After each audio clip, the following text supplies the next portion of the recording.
Grade 7 student ginaaligar ginusnusan sang chewing gum nga may natapik nga parte sang kahoy sang iyang nga maestro. Estudyante nakaagom sang pilas sa nawong.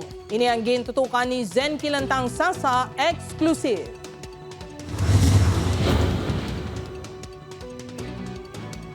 Nagahilibion ang 12 anyos nga si alias Toto samtang nagapanumpa nga hindi na magbalik sa eskwelahan bangod sang kahadlok nga iya nabatyagan. Inibangod ginaalgar sini nga ginusnusan sang iya maestro ang iya baba sang chewing gum. Istorya ni Toto nagausang sila sang bubble gum upod ang iya classmates samtang nagaklase. Ngayon kapong ko, man kami kakadlawanay, man kami sa likod to, ipos man lang kami.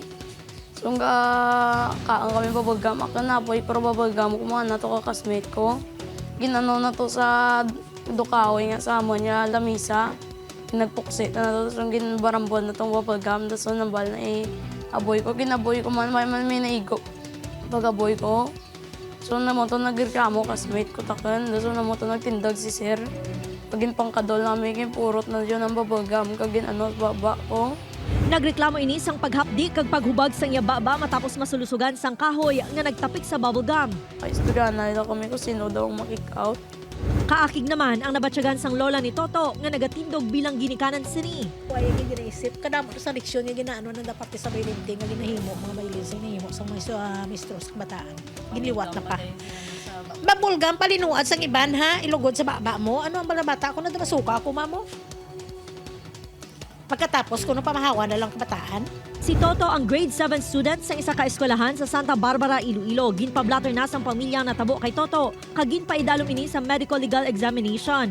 Nagpaiway anay magpa-interview ang eskwelahan samtang ginausisa pa ang natabo sa bata kag sa maestro.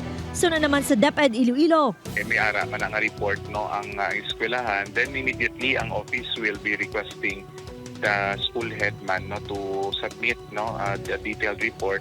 Pagte depende na iya sa ang definitely ang report niya na nga isend ni school head, ipadala taman nila sa regional office no for appropriate action because kung teacher na ang involved, ang disciplining authority naton is the regional director and Upod kay Cirilo Randuque, Zen Kilantang Sasa, One Western Visayas.